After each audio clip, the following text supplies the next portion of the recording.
Chess board ନେଇ ଆସିଛି, ଆସେ ଗୋଟେ ମ୍ୟାଚ୍ ଖେଳିବା।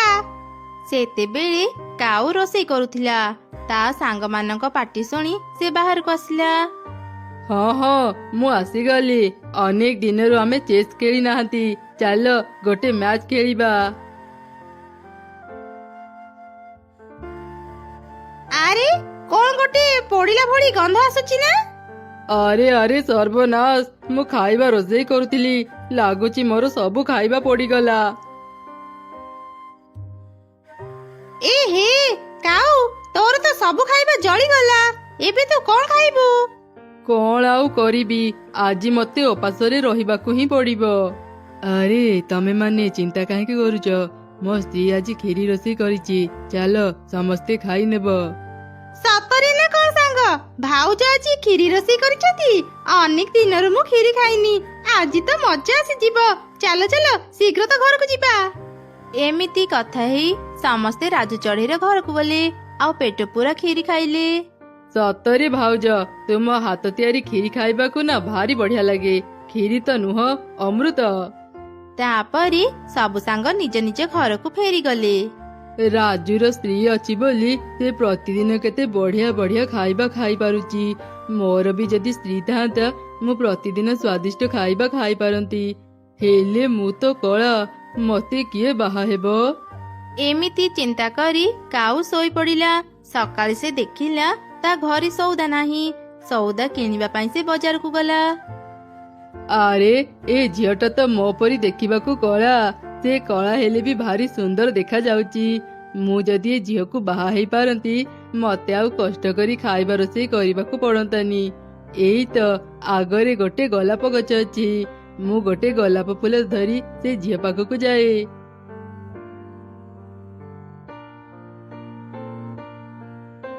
ଆରେ ସୁନ୍ଦରୀ, ତୁମକୁ ଦେଖି ଭାରି ଚିହ୍ନା ଚିହ୍ନା ଲାଗୁଛି। କିଏ ତୁମେ? ଏଇ ଗୋଲାପ ଫୁଲ ଧରି ଆସି ଏସବୁ କଣ ଆଜିବ ଯେ କଥା କହୁଛ? ରାଗ କରନି ସୁନ୍ଦରୀ, ମୁଁ ତୁମ ପାଇଁ ଏ ଗୋଲାପ ଫୁଲ ଆଣିଛି। ତୁମେ ଦେଖିବାକୁ ଅନେକ ସୁନ୍ଦର। ତୁମେ କଣ ମତେ ବାହା ହେବ? ସାମାନ୍ୟ ଗୋଲାପ ଫୁଲ ନେଇ ଆସି କହୁଛ ମତେ ବାହା ହେବ? କେତେ ପୁଅ ମୋ ପାଇଁ ଦାମୀ ଦାମୀ ଜିନିଷ ଆଣି ବାହା ହେବାକୁ ଚାହୁଁଥିଲେ, ହେଲେ ମୁଁ କାହାକୁ ବି ବାହା ହେଲିନି। ଆଉ ତୁମର ଏଇ ସାମାନ୍ୟ ଗୋଲାପ ଫୁଲ ଦେଖି ମୁଁ ତୁମକୁ ବାହା ହେଇଯିବି ଭାବୁଛ? ତୁମକୁ କଣ ଦରକାର କୁହ ସୁନ୍ଦରୀ? କଣ ଦେଲେ ତୁମେ ମତେ ବାହା ହେବ କୁହ?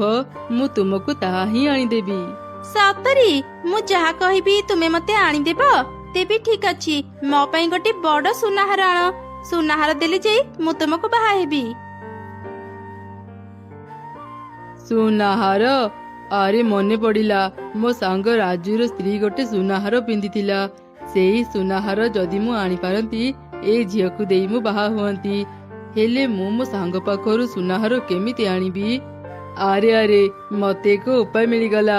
ଏବେ ମୁଁ ସେମିତି ହିଁ କରେ। କାଉ ଏକ ଉପାୟ ଚିନ୍ତା କଲା। ସେ ଜଙ୍ଗଲରେ ବୁଲୁଥିଲା।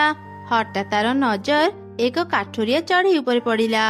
ସେ ଚଢ଼େଇ ତା ଝୁଡିରେ 3ଟି କଦଳୀ ନେଇ ଯାଉଥିଲା। ସେ କାଠୁରିଆ ଚଢ଼େଇ ତା ଝୁଡି ଏକ ନଦୀ ପାଖରେ ରଖି ପାଣି ପିଇବାକୁ ଗଲା। ଠିକ ସେହି ସମୟରେ କାଉ ତା ଝୁଡିରୁ ଗୋଟି କଦଳୀ ନେଇ ଶୀଘ୍ର ସେଠାରୁ ଉଡି ଚାଲିଗଲା। ଚୋର ଚୋର, ମୋର କଦଳୀ ନେଇଗଲା, ଧର ୟାକୁ। କାଉ ଶୀଘ୍ର ଉଡି ସେଠାରୁ ଚାଲିଗଲା। କାଠୁରିଆ ଚଢ଼େଇ ତାକୁ ଧରି ପାରିଲାନି। ଏବେ ମୁଁ ଏ କଦଳୀ ଦେଇ ମୋ ସାଙ୍ଗ ରାଜୁକୁ ବୋକା ବନେଇ ତାଠୁ ସୁନାହାର ନେଇ ଆସିବି। ଆଉ ତାପରେ ସେ ସୁନ୍ଦରୀକୁ ମୁଁ ବାହା ହେବି। ଏସବୁ ଭାବିଲା ବେଳେ ହିଁ ମତେ ଭାରି ଖୁସି ଲାଗୁଛି। ଏବେ ମୁଁ ମୋ ସାଙ୍ଗ ପାଖକୁ ଯାଏ। ଏମିତି ଚିନ୍ତା କରି କାଉ ତା ସାଙ୍ଗ ରାଜୁ ପାଖକୁ ଗଲା। ଆରେ ରାଜୁ, ତୁ ଏଇଠି ବୁଲୁଛୁ? ମୁଁ ତତେ କେତେ ଜାଗାରେ ଖୋଜି ସାରିଲିଣି। କଣ ହେଲା କାଉ, ମତେ କଣ ପାଇଁ ଏତେ ଖୋଜୁଥିଲୁ? ରାଜୁ, ଏଇ ଦେଖେ, ମୁଁ ଧରିଥିବା ଏଇ କଦଳୀଟି ଗୋଟେ ଯାଦୁର କଦଳୀ। ଏଇ କଦଳୀ ନା ପୂର୍ଣ୍ଣିମା ରାତିରେ ଏକ କଦଳୀ ଘର ପାଲଟି ଯିବ। କାଉ, ତୁ ଏ କଣ ମଜା କଥା କହୁଛୁ? କଦଳୀରେ କଣ ଘର ତିଆରି ହୁଏ? ଆରେ ମୁଁ ତତେ ମଜା କରୁନି, ସତରେ ଏ କଦଳୀରେ ଗୋଟେ ଘର ତିଆରି ହେବ। ଆଉ ଗୋଟେ କଥା, ଏଇ କଦଳୀ ଘର କଥା ବି କହିବ। ତୁ ମୋ ସାଙ୍ଗ ବୋଲି ମୁଁ ପ୍ରଥମେ ତତେ ଏଇ କଦଳୀ ଦେବାକୁ ଆସିଥିଲି। ତୁ ଯଦି ନ ନେବୁ ନ ନେ, ମୁଁ ବଜାରକୁ ଯାଇ ଏ କଦଳୀକୁ ବିକ୍ରି କରିବି। କେହି ନା କେହି ତ ୟାକୁ କିଣି ନେବେ। ରହ ରହ କାଉ, ମୁଁ ତୋର ସେ ଯାଦୁର କଦଳୀକୁ କିଣିବି। ତୋ କଥା ଯଦି ସତ ହେଇଥାଏ, ପୂର୍ଣ୍ଣିମା ରାତିରେ ଯେତେବେଳେ ଏ କଦଳୀ ଘର ପାଲଟି ଯିବ, ସେ କଦଳୀ ଘର ମୁଁ ମୋ ସ୍ତ୍ରୀକୁ ଉପହାର ଦେବି। ଆଚ୍ଛା କାଉ, ଏଇ କଦଳୀ ଘର ବଦଳରେ ତୁ କଣ ନେବୁ କହିଲୁ? ଆରେ ରାଜୁ, ତୁ ମୋ ସାଙ୍ଗ, ସେଥିପାଇଁ ମୁଁ ତୋଠୁ ବେଶୀ ଟଙ୍କା ନେବିନି। ତୁ ଖାଲି ମତେ ଗୋଟେ ସୁନାହାର ଦେ, ମୁଁ ତତେ ଏଇ ଯାଦୁର କଦଳୀ ଦେଇଦେବି। ଆଚ୍ଛା ଠିକ ଅଛି କାଉ, ଆଜି ରାତି ମୁଁ ତତେ ସୁନାହାର ଦେଇ ଏଇ କଦଳୀକୁ ନେବି। ଆରେ ଆରେ, ମୁଁ ତ କାଉକୁ କହିଦେଲି ତାକୁ ସୁନାହାର ଦେବି, ହେଲେ ମୋ ପାଖରେ ତ ସୁନାହାର ନାହିଁ। ଏବେ କଣ କରିବି? ହଁ, ମୋ ସ୍ତ୍ରୀର ସୁନାହାର ମୁଁ କାଉକୁ ଦେଇଥାଏ। ମୁଁ ଯଦି ମୋ ସ୍ତ୍ରୀକୁ ସୁନାହାର ମାଗିବି, ସେ ମତେ ଦେବନି। ତାକୁ ନ ଜଣେଇ ମୁଁ ତା ସୁନାହାର ନେଇ ଯାଇଥାଏ।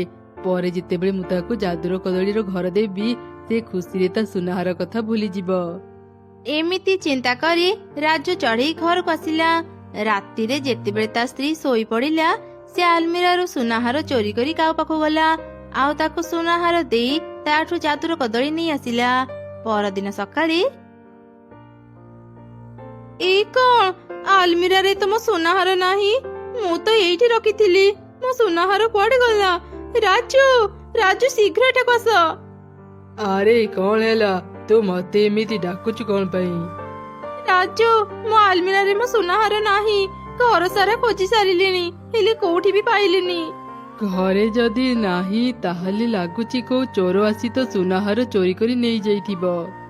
ତୁମେ କଣ କହୁଛ? ଏତେ ସୁନ୍ଦର ସୁନାହାର ମୋର ଚୋରି ହେଇଗଲା। ଆରେ ଆରେ, ତୁ ଆଉ କାନ୍ଦେନି, କିଛି ଦିନ ଯାଉ, ମୁଁ ତତେ ଗୋଟେ ବଡ ସୁନାହାର କିଣିଦେବି। ସେପଟେ କାଉ ବାହା ହେଇ ଘରକୁ ଆସିଲା। ଏହିପରି କିଛି ଦିନ ବିତିଗଲା। ଆରେ କଥା କଣ, ପୂର୍ଣ୍ଣିମା ରାତି ତ ହେଇ ସାରିଲାଣି, ଏଇ କଦଳୀ ଏଯାଏ ଘର କାହିଁକି ହେଲାନି? କାଉ କଣ ମତେ ମିଛ କହିଲା? ତୁମେ କଣ କହୁଛ? କଦଳୀରେ ଘର କେମିତି ହେବ? ଆଉ କାଉ ତମକୁ କଣ ମିଛ କଥା କହିଥିଲା? ମତେ ସବୁ ଘଟଣା କୁହ। ତାପରେ ରାଜୁ ଚଢ଼େଇ ତା ସ୍ତ୍ରୀକୁ ସବୁ ଘଟଣା କହିଲା। ତମେ ଏତେ ବଡ ବୋକା! ଯଦି ଏ କଦଳୀରେ ଘର ତିଆରି ହେଇଥାନ୍ତା, କାଉ ନିଜେ ନ ରଖି ତମକୁ କାହିଁ ଦେଇଥାନ୍ତା? କେବେ ତ ବୁଦ୍ଧିମାନର କାମ କର। ଦିଅ, ମତେ ସେ କଦଳୀକୁ ଦିଅ, ମୁଁ ତାକୁ ବାହାରେ ଫୋପାଡ଼ି ଦେବି। ଏମିତି କହି ରିନୁ ଯେମିତି ସେ କଦଳୀ ବାହାରକୁ ଫିଙ୍ଗିଲା, ହଠାତ୍ ସେ କଦଳୀଟି ଏକ ସୁନ୍ଦର ଘର ପାଲଟିଗଲା। ଆରେ ଦେଖ ଦେଖ, ମୋ ସାଙ୍ଗ ମିଛ କହିନି, ସତରେ ଏଇ କଦଳୀ ଘର ପାଲଟି ଗଲା। ତୋ ସାଙ୍ଗ ତତେ ମିଛ କହିକି ହିଁ ମତେ ଦେଇଥିଲା। ସେଇଟା ଗୋଟେ ଚୋର। ମାନେ, ତୁମେ ଏସବୁ କଣ କହୁଛ? ଯାଦୁର ଘର? କଦଳୀ ଘର ସେମାନଙ୍କୁ ସବୁ ଘଟଣା କହିଲା। ତାମାନେ କଦଳୀ ଘର କାଉ ତମକୁ ଚୋରି କରି ଆଣିଥିଲା? ହଁ, କାଉ ମତେ ଚୋରି କରି ଆଣିଥିଲା। ମୋ ସହ ମୋ ବାପା ମା ବି ଥିଲେ। ଦିନେ ଗୋଟେ କାଠୁରିଆ କାଠ କାଟିବାକୁ ଆସିଥିଲା। ସେତେବେଳେ ସେ ଆମକୁ ଦେଖିଲା। ଆରେ ଏ କଣ, ଗୋଟେ ଗଛରେ 3ଟି କଦଳୀ ଫଳିଛି। ତା ମାନେ ଏଗୁଡା ସେଇ ଯାଦୁର କଦଳୀ, ଯୋଉ କଦଳୀରେ ଘର ତିଆରି ହୁଏ। ଆମ ଜଙ୍ଗଲର ରାଜା ଏଇ ଯାଦୁର କଦଳୀ ପାଇବା ପାଇଁ ଘୋଷଣା କରିଛନ୍ତି। ମୁଁ ଯଦି ଏ 3 କଦଳୀ ନେଇ ରାଜାଙ୍କୁ ଦେବି, ସେ ମୋ ଉପରେ ଖୁସି ହେଇ ମତେ ଅନେକ ଉପହାର ଦେବେ।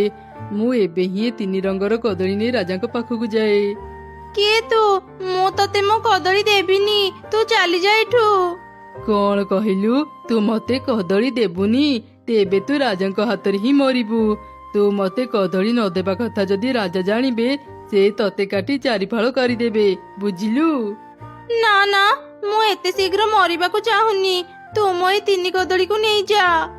ତାପରେ ସେ କାଠୁରିଆ ଆମକୁ ଝୁଡିରେ ରଖି ରାଜାଙ୍କ ପାଖକୁ ନେଉଥିଲା। ସେହି ସମୟରେ କାଉ ମତେ ଚୋରି କରି ନେଇ ଆସିଲା। କାଉ ମତେ ଠକିବାକୁ ଯାଇ ମୋର ଉପକାର କରିଦେଲା। ଚାଲ ରେନୁ, ଏ କଦଳୀ ଘର ଭିତରକୁ ଯିବା। ଆରେ ରୁହ ରୁହ, ଚାଲ ଆମେ ଆଗ କାଉକୁ କିଛି କଦଳୀ ଦେଇ ଆସିବା। ସେ ଅଜାଣତରେ ଆମର ବଡ ଉପକାର କରିଛି। କଦଳୀ ଘର ଆମକୁ କିଛି କଦଳୀ ଦେଇପାରିବ? ହଁ ହଁ, ତମେ ମାନେ ଯାହା ଚାହିଁବ ମୁଁ ତମ ମାନଙ୍କୁ ସବୁ ଦେଇପାରିବି। ଏଇ ନିଅ କଦଳୀ।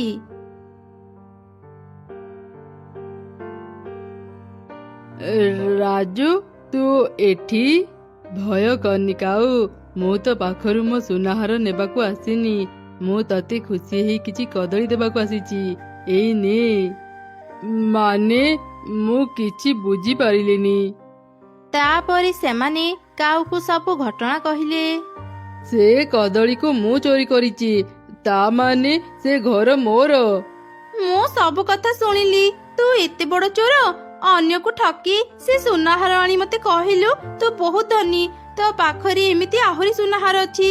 ମୁଁ ତୋ ଭଳି ଚୋର ସହ ଆଉ ରହିବିନି। ଆଜି ହିଁ ମୁଁ ମୋ ମା ପାଖକୁ ଚାଲିଯିବି। ଏମିତି ରାଗି କାଉର ସ୍ତ୍ରୀ ତାକୁ ଛାଡି ଚାଲିଗଲା।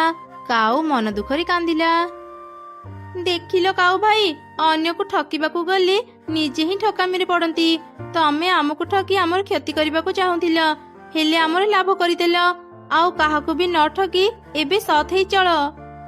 ତାପରେ ସେ ଦୁଇ ଜଣ ନିଜ ଘରକୁ ଫେରି ଆସିଲେ। ଆଉ ଖୁସିରେ ସେ କଦଳୀ ଘର ସହ ରହିଲେ।